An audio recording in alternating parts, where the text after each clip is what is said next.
Génesis capítulo 48. Vamos a ir conforme vayamos explicándolo, leyéndolo. ¿De qué manera nos podemos preparar para morir? ¿Sabes tú que en el momento en el que tú estás en el hospital, en el cuarto, en la ambulancia, y ya te pusieron los aparatos que indican que tu corazón no late más, que has dejado de funcionar anímica y físicamente, mientras tu familia hace los preparativos para el funeral y preparan tu caja y van a comprar el ataúd y comienza la gente a llorar y a prepararte el velorio, tú te encuentras desde el momento que te moriste en la presencia de Dios. La Biblia es un libro que nos muestra claramente qué sucede el minuto después de morir. Mientras toda la gente aquí está, o la carroza fúnebre por allá van, y aunque haya 1,000,000 de personas que te vayan a despedir al panteón, tú y yo no estaremos conscientes absolutamente de nada de lo que aquí se esté llevando a cabo, porque estaremos en la misma presencia de Jesucristo, nos estará abrazando, no te vas a acordar ya ahí en ese momento ni de tu perro, ni de tu perico, ni de tu abuelita, ni de tus papás, estarás en la presencia de tu Señor, estaremos para siempre con Dios, nos enjugará las lágrimas, ya no habrá muerte, no habrá dolor, y estaremos solamente esperando la muerte de todos aquellos hermanos y hermanos nuestros consiervos que también partan de esta tierra para reunirse con nosotros en el cielo y bajar con el Señor Jesucristo a establecer su reino terrenal, mesiánico, milenial en este mundo. Todo va a ser transformado, la ecología va a ser cambiada, pero una de las cosas más importantes que en esta noche tenemos que recordar es la siguiente. En el momento en que nosotros muramos, se terminaron todas, absolutamente todas las oportunidades para poder vivir, servir, hacer buenas obras delante de Dios. Si tú te mueres hoy en la noche ante la presencia de Dios, todo lo que tú hiciste, tu vida tendrá una contabilidad hecha por Dios, tendrá una proporción en la relación con la que Dios te va a colocar a ti y me va a colocar a mí en la otra vida. Y ahí podemos descubrir que nuestro trabajo, nuestros sufrimientos, nuestra santidad, el rechazo que tuvimos hacia el pecado, el amor que le tuve, la lealtad a mi esposa, mi fidelidad a mi esposa, tu fidelidad a tu esposo, el sacrificio que hiciste por tus hijos, todo absolutamente nos será tomado en cuenta por toda la eternidad. Pero tenemos hoy, en este día, los únicos minutos que son las 7:30 ahorita de la noche, y tenemos, tal vez nos acostamos a las 10, 11 de la noche, mañana comienza otro día, y cada minuto que pasa tenemos oportunidades de vivir para Dios, de servir para Dios, de prepararme hoy mentalmente para ahorita a las 9, de no ver algo que no tenga yo que ver, los programas de televisión en la noche que no voy a ver, y todo me está preparando para fortalecerme la semana que entra, el mes que entra, cuando cumpla 80, 85 años, todo nos sirve y nos prepara para los días futuros, aquí y en la eternidad.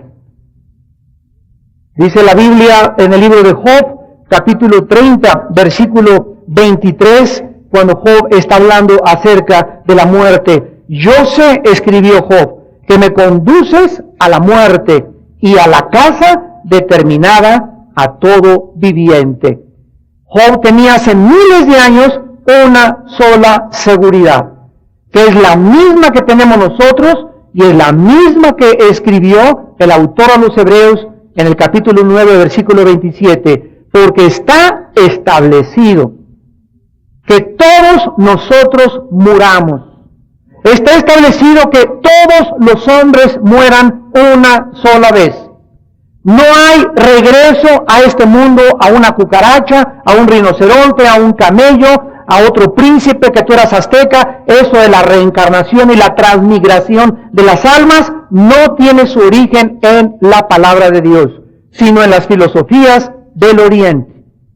Está establecido que muramos una sola vez, dice Hebreos 9:27, y después no hay purgatorio, nadie te saca si te vas al infierno, ni aunque hagan 50 millones de oraciones por ti, y después de tu muerte, el juicio. No hay lugares intermedios, nos vamos directamente a la presencia de Dios, o descendemos, o descienden, dijo el otro, al centro de la tierra, al Hades, donde se encuentran reunidos todos los espíritus de las personas que rechazaron al Señor Jesucristo. En el Salmo 89, versículo 48, dice la Biblia, ¿qué hombre vivirá y no verá muerte? Con signos de interrogación. ¿Librará su vida del poder del Sheol o de la sepultura? ¿Quién puede en este mundo existir que no vaya a morir? Ha habido excepciones. Enoc fue uno, fue la séptima generación de Adán. Elías fue otro, fue arrebatado al cielo sin morir.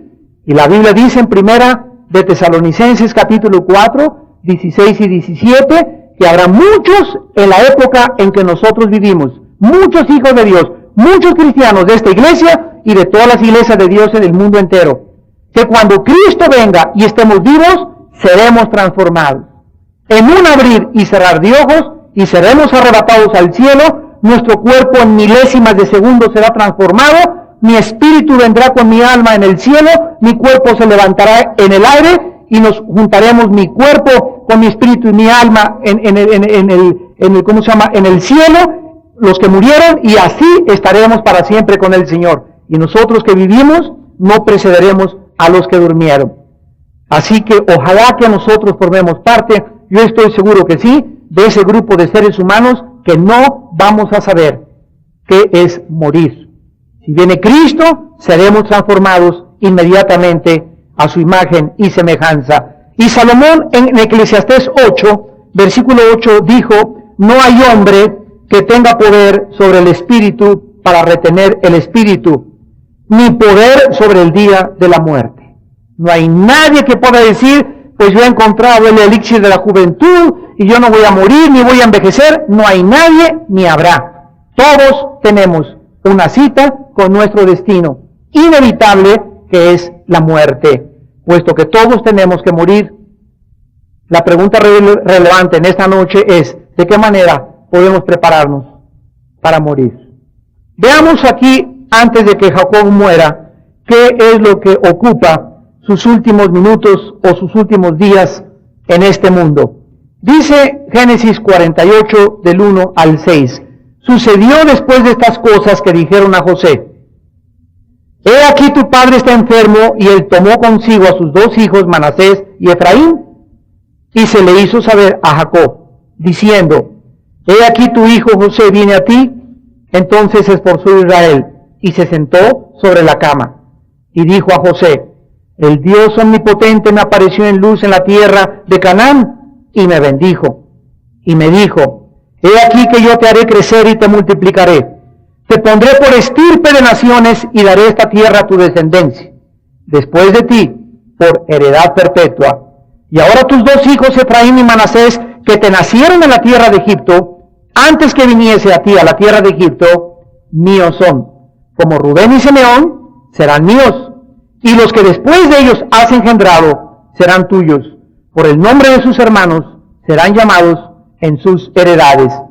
Vemos lo que comienza a suceder alrededor de la cama de Jacob antes de morir. Él ya está listo, está casi agonizando.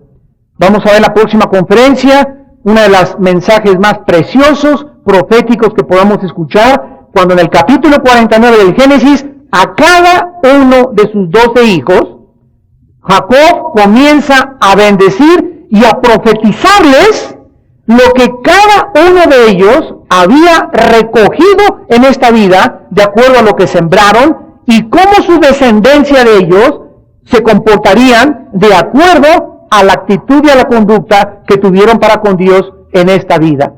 Va a ser un mensaje tremendo dentro de 8 días, cuando veamos la forma como a cada uno de sus hijos les dice, y lo vamos a ver también en el estudio, cómo se cumple la profecía contra Simeón y Leví, contra Judá, contra José y contra todos aquellos a quienes Jacob les profetizó antes de morir. Pero aquí de una forma particular llama a José. Y le mandan a decir: José, fíjate que tu padre está ya muy grave, yo creo que ya va a entregar el equipo. Ya va a colgar los tenis tu papá.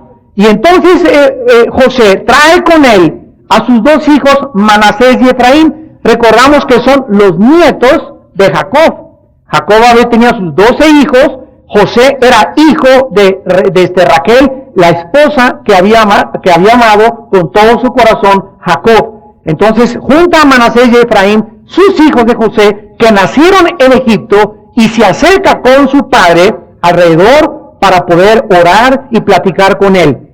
A sus 2 hijos, Manasés y Efraín, y se dirige a ver a su papá de inmediato. Vean ustedes en el versículo 2 al 4, de qué manera José comienza inmediatamente a contarle a José su experiencia que tuvo con Dios.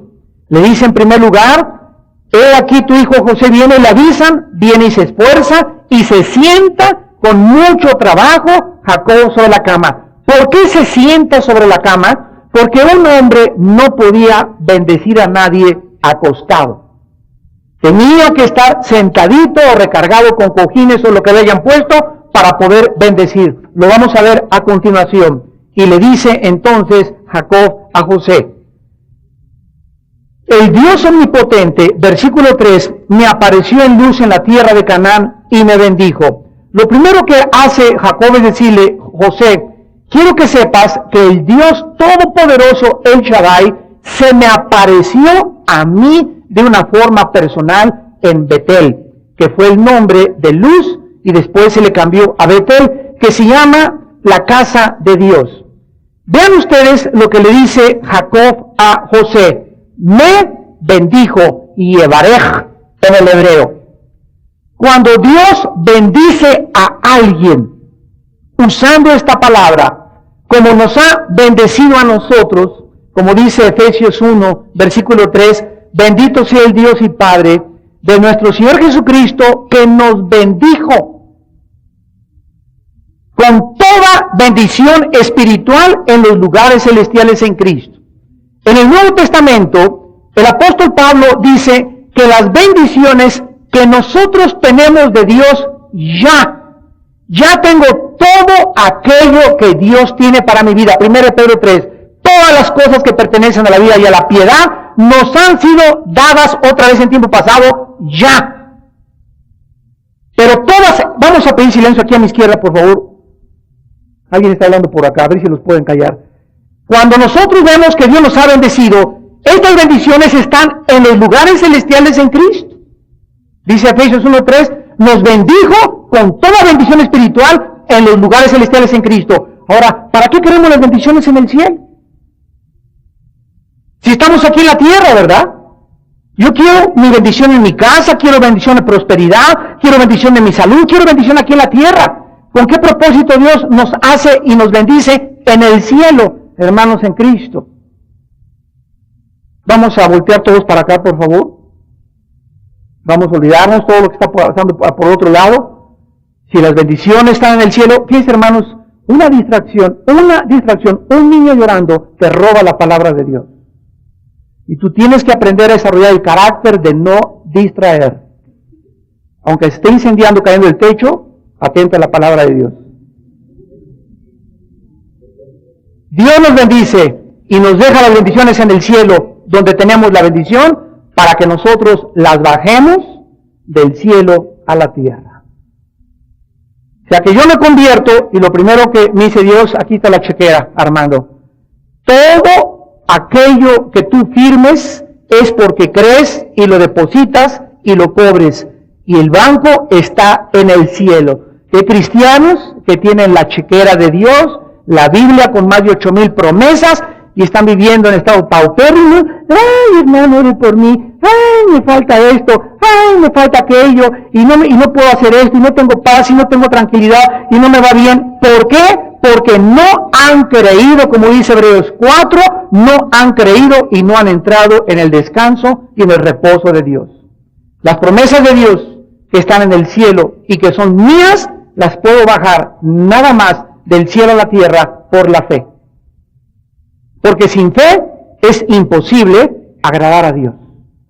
Y Dios a propósito las tiene allá en el cielo para que sepamos que lo único que tenemos que hacer es creer que allá está la bendición, allá está mi bendición, y para poder mandar el cheque allá arriba del cielo y que se me haga efectivo aquí en la tierra, solamente hay una condición que Dios me pide. Y la condición que Dios me pide para que Dios me bendiga todos los días de mi vida se llama vivir en santidad.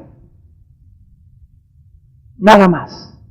Ser derecho en mi casa, ser derecho en mis negocios, ser fiel y leal a mi esposa, darles un buen testimonio a mis hijos, no hacer tranzas, pagarle al gobierno lo que el gobierno me demanda, andar por la vida así. En el momento en que Dios desde el cielo ve que mi vida es así, cada oración que yo hago pidiéndole algo, Dios me la contesta, porque le estoy pidiendo conforme a esa voluntad y porque hago las cosas que son agradables delante de Él. 1 Juan capítulo 3. La vida cristiana es aparentemente compleja, secundariamente simple. No es tan complicada como nosotros nos imaginamos. El elemento y el ingrediente que nos falta siempre es la santidad. Siempre la ausencia de santidad en nuestra vida será la causa por la cual suframos. El pecado siempre traerá a nuestra vida consecuencias, sufrimiento y mucho dolor. El pecado hace sufrir al grado que al Hijo de Dios lo hizo sufrir en nuestro lugar, en una cruz. Dios bendijo a Jacob y le comparte en segundo lugar Jacob a José y le dice, me dijo Dios que me haría crecer y me haría multiplicar y me pondría por estirpe, por bandera, por cabeza de las naciones y que me daría la tierra y a mi descendencia después de ti por heredad perpetua. Vean ustedes que todas las bendiciones que Dios les da a los patriarcas son nuestras. ¿Sabías por qué? Vayamos rápidamente al libro de Gálatas para confirmar estas verdades. Las bendiciones, por eso es tan importante este estudio, porque estás estudiando cómo nuestros padres, los patriarcas, pudieron vivir con Dios, agradar a Dios, tuvieron sus debilidades, tuvieron sus pecados, pero ellos finalmente se apropiaron de las bendiciones de Dios para que nosotros con su ejemplo pudiésemos imitarlos. Como dice en Romanos 4, Abraham es el padre de todos nosotros. Y aquí en Gálatas dice el capítulo 3, versículo 7, sabed por tanto que los que son de fe, estos son hijos de Abraham. O sea, yo desciendo de Abraham. Si tú eres cristiano, tú desciendes de Abraham. Y nuestra descendencia de Abraham no es étnica, no es física. Y aquí fue donde los judíos, cuando vino Jesucristo y le crucificaron, se equivocaron. Porque comenzaron a decirle a Jesucristo, nosotros somos hijos de Abraham, ¿cómo nos llamas hijos de fornicación? Y creyeron que por descender de Abraham físicamente, ellos serían bendecidos por Dios, pero se equivocaron porque dice en Romanos que en Isaac te será llamada descendencia. Entonces, lo que Dios iba a bendecir no eran los que descendían físicamente de Abraham, sino aquellos que espiritualmente seguirían el ejemplo, el camino y la vida de Abraham. ¿Quién es esa semilla que se le prometió a Abraham? Jesucristo. Y cuando Jesucristo entra a mi vida, en ese momento, Él es la semilla que se le promete a Abraham, y esa semilla que es Cristo dentro de mí, comienza a hacerme producir a mí como un árbol, para que yo produzca buenos frutos, Y Dios quiere que me multipliquen mis frutos, y me puso Juan 15 para que yo dé fruto y mi fruto permanezca, y mientras más me multiplique, y mientras más fruto esté yo produciendo, más me bendice Dios para que más fruto produzca. Pero el árbol que no produce fruto es cortado espiritualmente, como Jesucristo maldijo a la higuera en Israel. Entonces cuando Dios ve, me da dinero Dios y le doy a su obra, y le doy a su obra, Dios me da más dinero, porque dice 2 Corintios 9, poderoso es Dios para hacer que nosotros abunde toda gracia, a fin de que teniendo siempre en todo lo suficiente, abundemos para buena obra.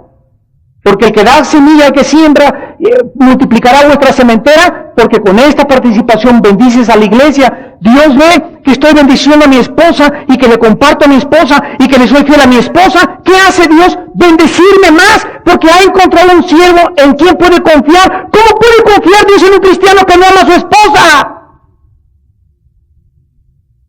¿Cómo Dios te puede bendecir si no amas a tu esposo? Aunque vayas a la vida y de vuelta, aunque seas presidente de la comunical y presidente de la femenil y por aquí y por allá, no importa. Dios quiere que seamos fieles en las cosas pequeñas. ¿Cómo puede Dios bendecirte y producirte y revelarte tu voluntad cuando tú como joven no obedeces a tus padres? Y eres un rebelde en tu casa y no ayudas a tu mamá y no ayudas a tu papá, pero Él es el presidente de los jóvenes y es presidente por aquí y por allá. Pero en tu casa, ¿cómo estás? Ahí es el gimnasio, en el hogar. De ahí parten todas las bendiciones. Y Dios, si supiésemos cuánto nos quiere bendecir, si tan solo supiésemos todo lo que Dios nos quiere dar, y si pudiéramos descubrir y nos abrían nuestros ojos en esta noche, Dios, para ver qué es lo que está impidiendo que Él te pueda bendecir, y siempre, siempre, siempre, siempre será el pecado. Tu actitud hacia tu familia, tu carácter, la forma como piensas, las lecturas que tienes escondidas, los programas que ves escondidas. Dios conoce, dice el Salmo 139, mis pensamientos desde lejos. Me has examinado y me has conocido, y has conocido todo lo que yo soy, y nos da conforme a lo que nosotros somos. Y Él no hace acepción de personas con nadie. Es un Dios que nos deja. ¿Quieres esto, mijito? Ándale, vete con ese chavo, vete.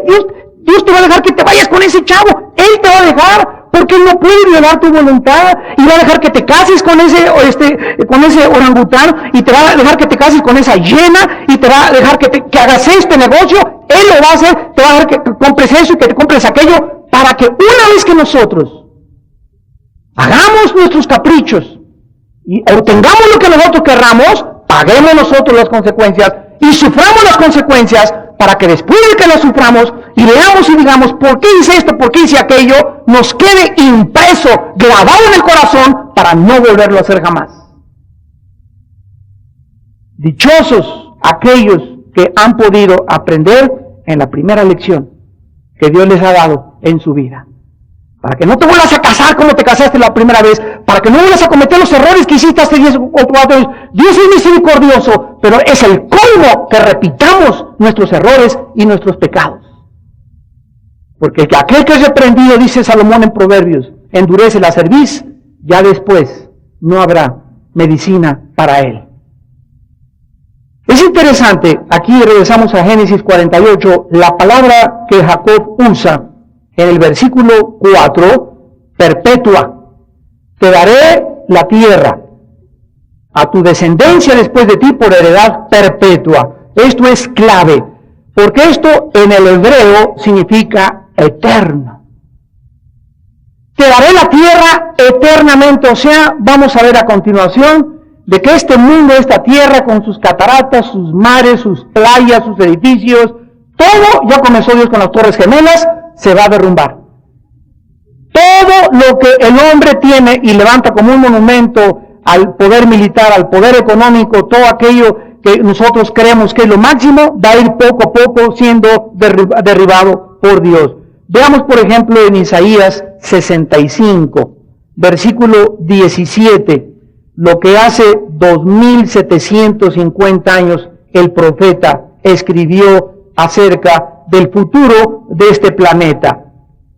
Dice Isaías 65:17, porque he aquí, yo crearé nuevos cielos y nueva tierra, y de lo primero no habrá memoria. ¿Qué significa esto?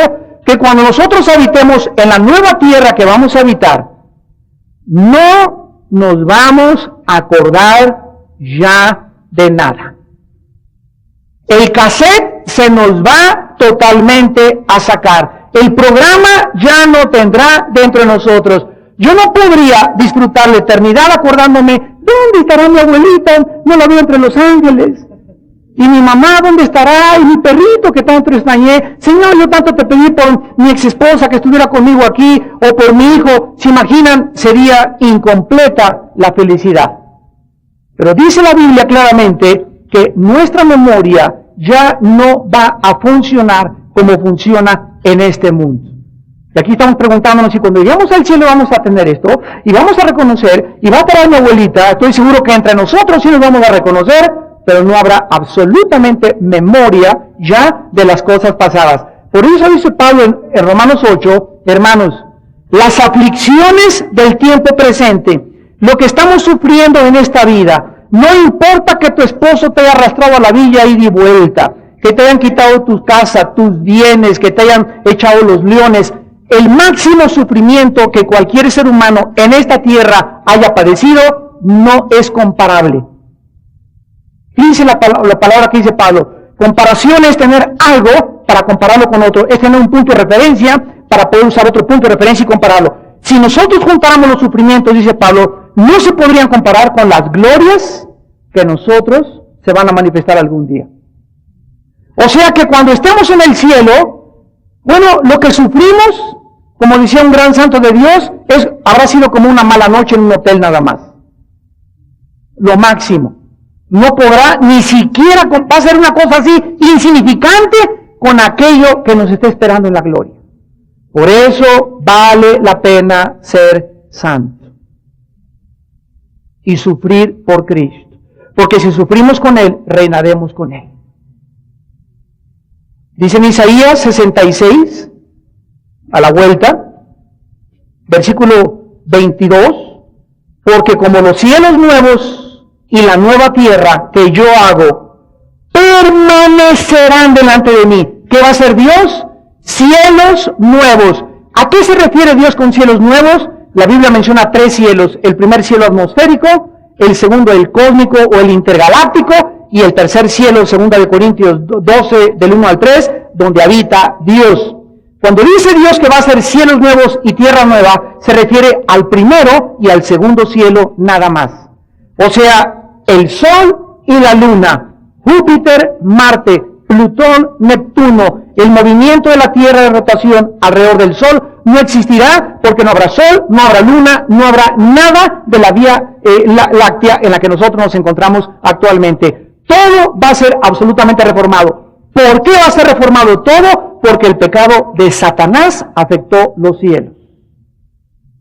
La caída de Satanás afectó los cielos. Dicen los astrónomos y los astronautas que han viajado y que han mandado sondas más allá de Marte y de la Luna, que todos los planetas parecen como si tuvieran golpes, como si grandes cráteres se hubieran estampado contra ellos, que es un estado caótico de desolación, como se encontraba la Tierra en Génesis 1:2. Y esto fue el producto de la rebelión de Satanás con todos sus ángeles. No es por demás que Pablo diga que Satanás habita en las regiones, ¿qué cosa? Celestes. Ahí es todo ese lugar en el espacio intergaláctico, en las galaxias que existen, donde Satanás habita y donde él tiene sus cuarteles generales. Además de que tiene también en el centro de la Tierra, en el abismo, 2 oficinas. Los cielos y la tierra van a ser cambiados. Regresamos a Génesis y por eso le dice Jacob a José, la tierra será de aquellos que siguen a Dios. Tanto la nación de Israel como la iglesia bajo el nuevo pacto habitaremos en la tierra para siempre. Pero este es otro estudio que podemos ver en Apocalipsis 21 y Apocalipsis 22. Entonces Jacob dice en el versículo 5, hace una cosa inesperada. Observen. Génesis 48, 5. Ahora tus dos hijos, Efraín y Manasés, que te nacieron en la tierra de Egipto, antes que viniese a ti a la tierra de Egipto, míos son. De una forma inesperada, Jacob se apropia de sus dos nietos como si fueran de él, haciéndolos iguales a sus 12 hijos y con los mismos privilegios. Cuando Jacob le dice a José, Efraín y Manasés son míos, o sea, forman parte de los privilegios y la herencia de todos los demás hijos, lo vamos a ver la próxima clase, es porque hubo dos hijos principalmente de Jacob, Rubén y Dan. Rubén, el primogénito, que violó a una de las esposas de Jacob, se metió con su madrastro. Y fue maldecido Rubén y se le quitó la primogenitura de los 12 tribus de Israel. La herencia y todas las bendiciones. Lo vamos a ver en la clase que entra. Y Dan, que se convirtió en enemigo de los propios hermanos. Lo vamos a ver también la próxima clase. ¿Por qué no aparecen ya en Apocalipsis 7 y en Apocalipsis 14, donde aparecen las 12 tribus de Israel, ya no aparecen los nombres de estos hijos de Jacob? Y esto nos sirve como una preparación para ese estudio.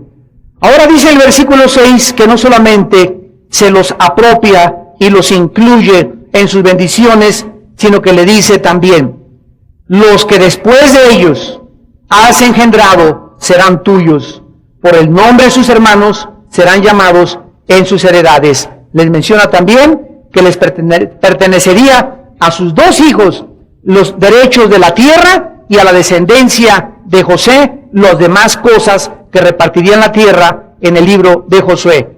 No iba a ser los hijos de Jacob los jefes de la nación de Israel, sino serían los hijos de José. Veamos en Primera de Crónicas 5, versículo 1 y 2, esta verdad. Esto es asombroso y lo vamos a ver por qué. Primera de Crónicas 5, del 1 al 2. Los hijos de Rubén, primogénito de Israel, ahí está. Rubén era el más grande, el más viejo de los hijos de Jacob, el primero que le nació, porque él era el primogénito, mas como violó el hecho de su padre, sus derechos de primogenitura fueron dados ¿a quiénes? A los hijos de José, hijo de Israel, y no fue contado por primogénito. Esta verdad es asombrosa. Dios me llama y me dice, Armando, mira, tengo para ti derechos, privilegios y bendiciones. Paquito, tengo para ti, no te imaginas cuántas bendiciones. Raquelito, Panchita, Lupita, tengo para ti muchas bendiciones. Pero cada uno de ustedes, quiero decirles en este momento, que si se apartan a la derecha o se apartan a la izquierda, no teniendo temor de mí, todas las bendiciones y la herencia que tenía para ti, y para ti, y para ti, te la quito y se la doy a otro. Yo te he llamado para que seas predicador, te he llamado para que seas músico, te he llamado para que seas licenciado, pero nadie me es indispensable. Cualquiera de ustedes que me falle, tengo 50 como ustedes listos para ocupar el lugar. Así que nunca te sientas indispensable, ni creas que porque tienes dones y bendiciones, inteligencia y sabiduría, Dios te necesita y el mundo sufriría con tu ausencia. Ninguno de nosotros somos necesarios. Dios nos da el privilegio de ser usados si nos mantenemos en el camino de la santidad.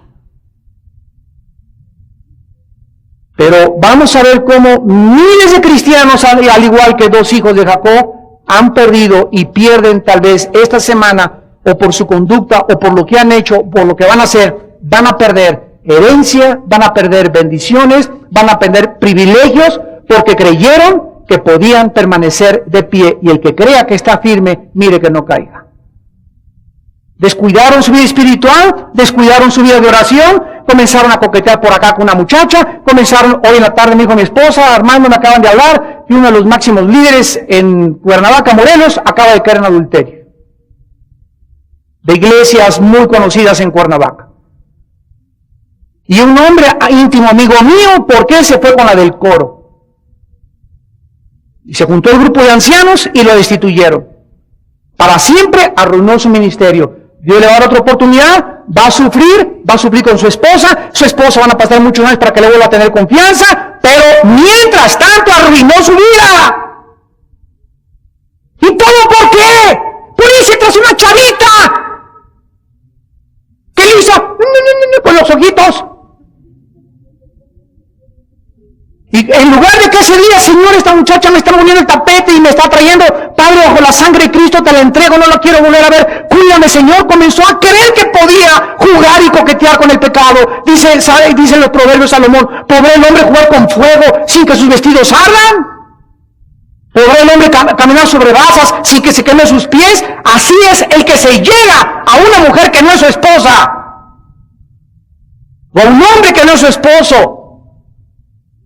Podrás viendo las piernas a tu secretaria y le sigues viendo las piernas y sigues con el Playboy y sigues con la televisión. Podrás no algún día adulterar con tu esposa. Estás equivocado. Sigue alimentando tu carne y te estás preparando psicológicamente para caer en el adulterio. No podemos jugar con el fuego ni con el pecado tampoco. Es un lujo que no podemos darnos ninguno de los que nos llamamos hijos e hijas de Dios. Las consecuencias son graves y muy serias que afectarán nuestra vida espiritual, nuestra vida física, nuestra familia y nuestro destino eterno. No vale la pena. Perdió todo Rubén. Lo vamos a ver en la próxima clase, versículo 2 de 1 Crónicas 5. Bien que Judá llegó a ser el mayor sobre sus hermanos y el príncipe de ellos, mas el derecho de primogenitura fue de José. Rubén, tú eras el primogénito, tú eras el de la herencia.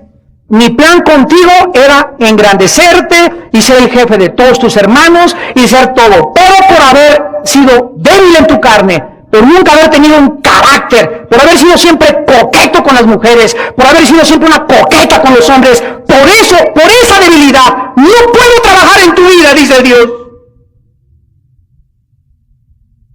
Por esa debilidad. Cuando Pablo comprendió esta verdad y se dio cuenta de cuánta carne tenemos y qué engañoso es nuestro cuerpo, escribió 1 Corintios 9, 25 al 27. Y Pablo escribe y dice, golpeo mi cuerpo y lo pongo bajo cadenas y en servidumbre. No sé a qué. Si no tengo atado mi cuerpo y es mi siervo mi cuerpo, yo mismo sea eliminado. Pablo estaba consciente de que si algún día su cuerpo lo traicionara y quería irse para allá y el cuerpo le decía, dame ese panquecito, y en ese momento Pablo no había preparado 3 o 4 meses con anticipación su cuerpo para tenerlo dominado a través del ayuno, a través de la oración, a través de la santidad, no lo tenía bajo cadenas, podía perder el premio, los galardones, no llegar a la meta y ser eliminado. No quiere decir perder la salvación, significa ser sacado del partido y puesto en la banca. Y tu vida, tus años y tus meses que pudieron haber sido fructíferos, sanos y saludables, y el cuerpo que le diste haber dado a tu esposa, el cuerpo que era de tu esposo, fuiste y se lo diste a un amante. Se lo diste a una mujer, la mujer extraña como dice Salomón, la cual destila miel con sus labios y hunde a ella, a su casa, y su camino está enfilado a los muertos. ¿Y todo por qué? Porque creíste que podías hacer lo que tú querías, nunca te preocupaste a esta debilidad de carácter, nunca quisiste crecer espiritualmente, siempre creíste que podías con tu cuerpo hacer lo que quieras y tu cuerpo finalmente te acabará traicionando. Ese monstruo que traemos dentro, si lo alimentamos, crece de tal manera que nos acaba él devorando. El famoso cuento de Frankenstein. El doctor que creó un monstruo se dio cuenta que ese monstruo acabó matándolo a su creador. Todo monstruo que alimentemos y que le echemos carne y alimento dentro de nosotros, crecerá más grande que nuestra propia capacidad de controlarlo. Y esto es lo que se llama en la Biblia concupiscencias, pasiones sin control, pasiones desordenadas. Fuera, Rubén, ven para acá. José, tus hijos heredarán la bendición. En el versículo 7, Jacob le comparte a José y le menciona a su madre que tal vez José no pudo ver Raquel. Cuando yo venía de Padán Aram, se me murió Raquel en la tierra de Canaán. Recordamos cuánto amó Jacob a Raquel. En el camino como media legua de tierra viniendo de Efrata, y la sepulté allí en el camino de Efrata, que es Belén. Raquel murió, acordémonos, prematuramente, cuando estaba embarazada, ¿se acuerdan? Y se metieron a un camino muy pedroso y muy feo, y tal vez toda la tensión y lo que haya pasado y sucedido, cuando iba a dar a luz, embarazada, a Benjamín. Entonces ella muere en el camino, en la casa de la familia, cuando iban a la tierra de Canaán. Esta muerte afecta profundamente a Jacob y era lo que le estaba compartiendo a su hijo José. El matrimonio, sabemos nosotros por la Biblia, que está basado en las promesas de Dios, experimentará el amor verdadero. El ataque más grande que existe contra el matrimonio es el diablo convenciendo a los seres humanos que no es suficiente que un hombre ame a una sola mujer, y convencer a una mujer que no es suficiente que ame a un hombre. Cuando un hombre comienza a ver a otras mujeres y una mujer a otros hombres, lo hace simplemente por el grandísimo ego que tiene esa persona en su corazón. Muchos hombres, les repito, se van por otra mujer porque quieren sentir que todavía pueden, que son atractivos y que todas las chavitas son atraídos por ellas, etcétera, etcétera, por lo que ellas ni manden, pero es que es un ego, es una vanidad tan grande de la naturaleza humana que dice, no es posible que pase la vida con este hombre y con esta mujer. Y la Biblia nos dice lo contrario. Lo vamos a ver ahora que vayamos allá al seminario de Acapulco de matrimonios, en el mes de noviembre. La Biblia nos dice lo contrario. Dios me dice, yo puedo darte un amor tan grande por tu esposa, por tu esposo, que aunque tengan 50 años de casados, ustedes van a seguirse pellizcando las pompis todavía, y se van yendo a Acapulco, y van así acariciándose, y agarrados de la mano, y el poder de Dios es tan grande para nosotros, de convencernos de que ese amor es verdaderamente, porque solo Dios lo puede hacer. Pero Hollywood, las telenovelas, las películas, todo es una campaña en contra de la lealtad, en contra, en todas las películas blasfeman contra los cristianos, critican a los pastores, critican el cristianismo, atacan los modelos, los diseños de Dios, porque el mundo entero está bajo el maligno. Pero nosotros no somos hijos de las tinieblas. Nosotros fuimos llamados aparte de todo ese mundo a nuestro alrededor, a ser diferentes, a ser santos. Es lo que significa la palabra santo, apartados, diferentes de los demás. En costumbres, en forma de vestir, en todo. Tenemos que mantener elevadas las normas de Dios en la misma iglesia. Yo le decía a mi esposa antier, es que no es posible en las iglesias ya, las muchachas de 4 o 5 años de cristianas, con el ombligo en la iglesia el domingo. Si está de moda el ombligo afuera de la iglesia, tú eres hija de Dios. Tú no tienes por qué con tu ombligo traer a las abejas a que te vengan a picar. Ni a los zancudos, ojalá que te pique un abejorro que te ponga el ombligo así. Ay, no, andas en tu casa pintando, hazlo frente a tu esposo, pero no tienes por qué atraer así las miradas de los demás en la iglesia. Tu esposo es el que tiene que admirar tu cuerpo.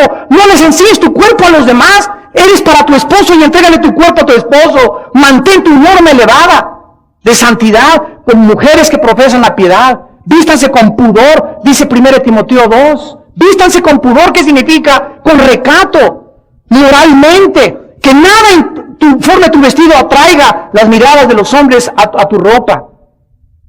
Una vez me dijo mi esposa, Armando, ¿qué tan apretado me pongo los pantalones? Le dije, nunca te pongas pantalones así que parezca licuadora, que camines así. Ponte siempre tu abriguito, un saquito que te tape, ¿verdad? ¿Por qué? Porque las miradas de los hombres siempre se van. El hombre es atraído por el cuerpo. Siempre. Y si no lo sabías, mujer que me escuchas, jovencita que me escuchas, pues lo puedes saber en esta noche. Las tentaciones a los hombres nos entran por la forma como tú te vistes. Y el mundo está lleno de coyotes.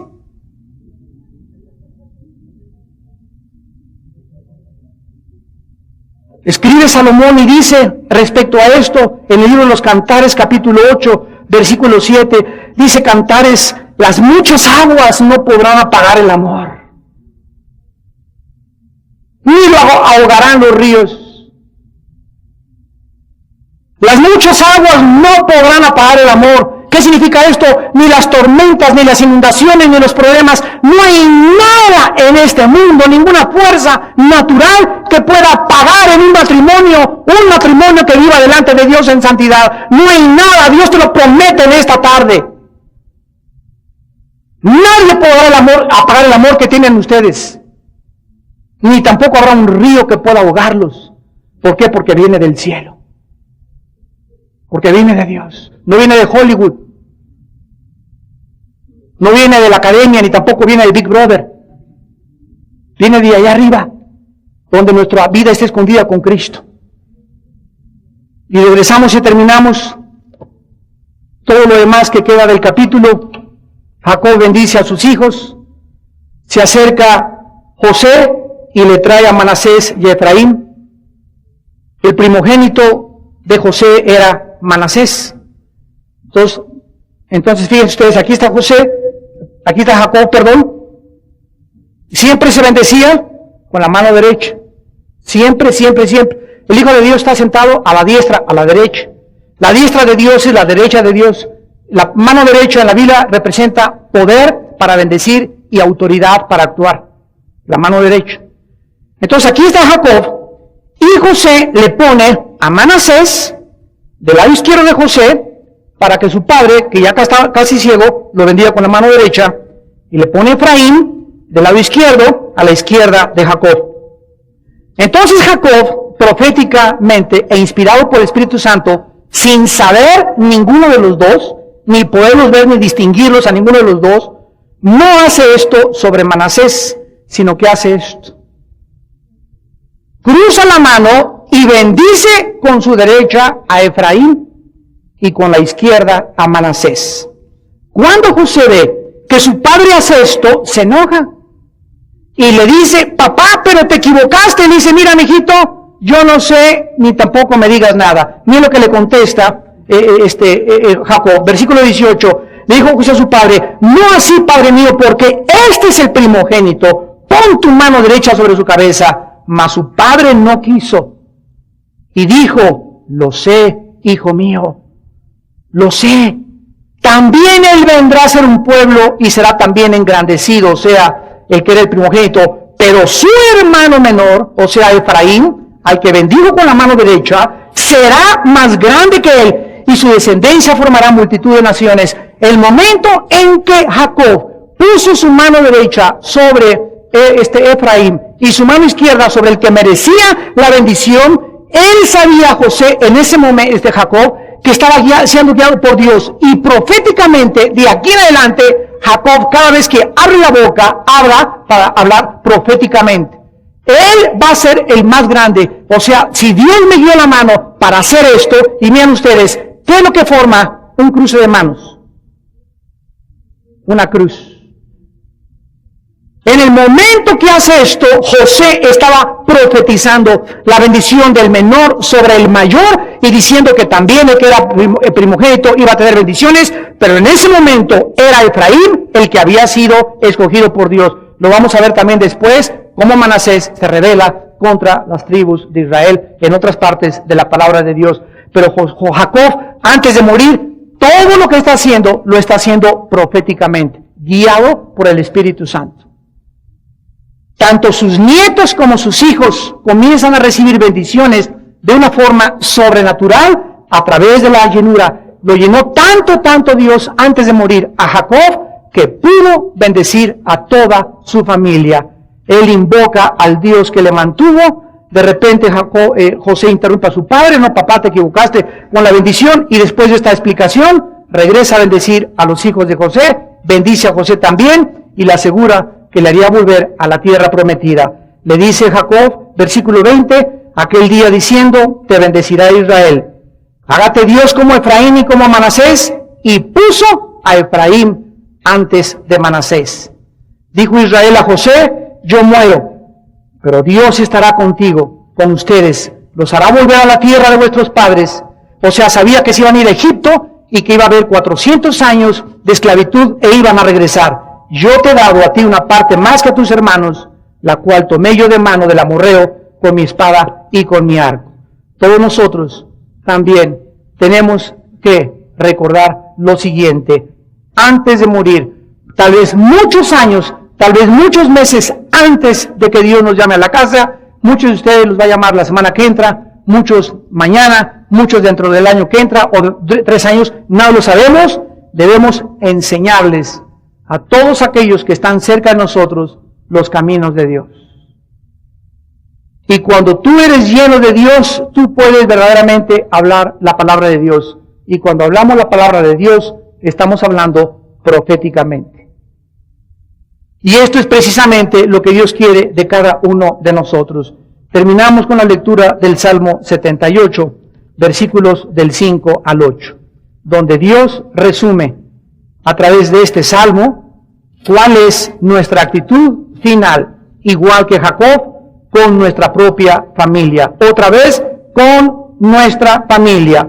Dice el Salmo 78, versículo 5, estableció Dios testimonio en Jacob, puso ley en Israel, la cual mandó a nuestros padres que la notificasen a sus hijos, para que lo sepa la generación venidera y los hijos que nacerán. Y los que se levantarán, lo cuenten a sus hijos, a fin de que pongan en Dios su confianza y no se olviden de las obras de Dios, que guarden sus mandamientos. Dios quiere que tú, en tu casa, con tus suegros, con tus tíos, con tus cuñados, con el gobierno, en tu escuela, en tu buffet, en tu clínica, en tu hospital, puedas guiar a la gente y enseñarlos a confiar solo en aquel en quien podemos tener confianza. Mijita, tu novio se fue, pero ya no chilles. Tu confianza ponla en Dios. Te abandonó tu esposo, pon tu confianza en Dios. Se cayó tu casa, pon tu confianza en Dios. Dios resolverá, cambiará, transformará las maldiciones que puedan venir a nuestra vida, las desgracias, los sufrimientos, el mal que la gente nos haya hecho, como lo veremos en José con sus hermanos, lo cambiará para nuestro bien. Porque Él es el Dios Todopoderoso, que cambia las maldiciones en bendiciones, pero que también no se nos olvide. Con la historia de Rubén, las bendiciones las puede cambiar también en maldición.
far away.